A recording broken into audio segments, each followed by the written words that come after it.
जब मैं पहले ओशो की बातें सुनता था, सद्गुरु है, एखार्ट टोले है, ओशो कहते थे कि अपने भीतर देखो। लेकिन जो अभी अभी साधक बना है, मैं भी पहले मेरे भीतर देखता था तो सभी हम विज्ञान पढ़ते हैं स्कूलों में, तो हमें कुछ भीतर ऐसा कुछ दिखाई नहीं देता है कि हमारे भीतर 7 शरीर होते हैं, लेकिन हमें सिर्फ भौतिक शरीर का ही पता है, उन बाकी शरीरों का नहीं पता है, क्योंकि हमें बचपन से ही उसके बारे में कोई सिखाता नहीं है, और ना ही हमें इतना कोई समय दे पाता है कि तुम अपने भीतर जाओ। आजकल तो कोई किसी को अकेला छोड़ना भी नहीं चाहता।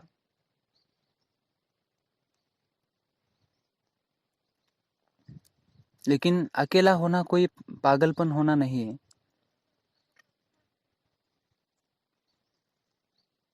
तुम अपने मित्र बन सकते हो।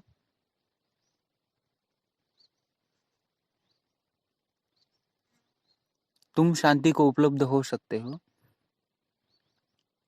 जब ओशो कहते थे कि भीतर जाओ, भीतर जाओ, भीतर देखते रहो, लेकिन मुझे भी लगता था कि मेरे भीतर क्या हो सकता है। मैं खुद को कम समझता था। हर कोई अपने को कम समझता है, क्योंकि वो समझता है कि मैं महापापी हूँ, मेरे हाथ से पाप हुए हैं, मैं अच्छा नहीं हूँ। नहीं, ऐसा नहीं है। खुद को कम मत समझिए, तुम भी बुद्ध हो सकते हो।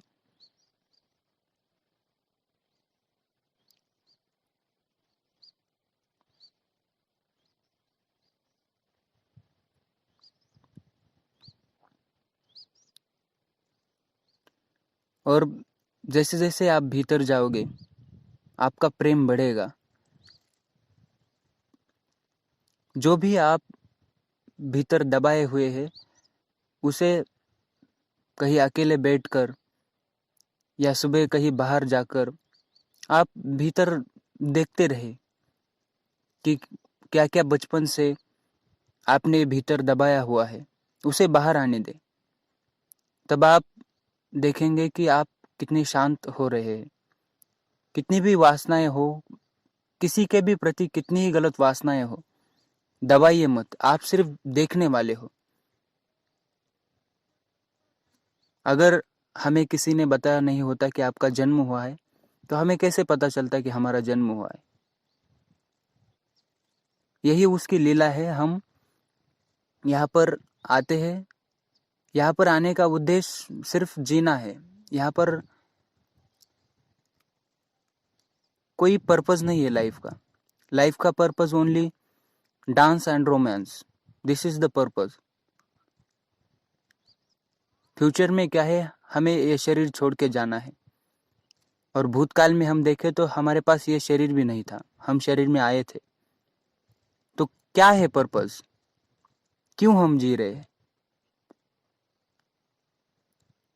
जब आप भीतर जाएंगे तो इसके उत्तर आपको मिल जाएंगे।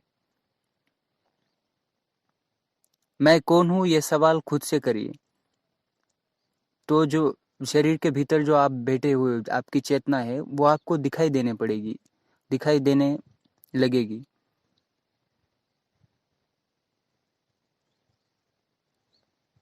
जैसे जैसे आप द्वंद्व से मुक्त हो जाओगे, समझना काफी है, जीवन को समझिए। इस भाग दौड़ से बचिए, दुख से बचिए। ओशो कहते थे कि ध्यान रखना, दुख कोई और नहीं दे रहा है, हम अपना दुख खुद ही ले रहे हैं। क्योंकि हम जिनके साथ रह रहे हैं, वो भी उसी के साथ ही उसी दुख के साथ रह रहे हैं। लेकिन जब कोई गुरु के साथ आता है, संतों के साथ जाता है, तभी जीवन का महत्व उसे समझ आता है।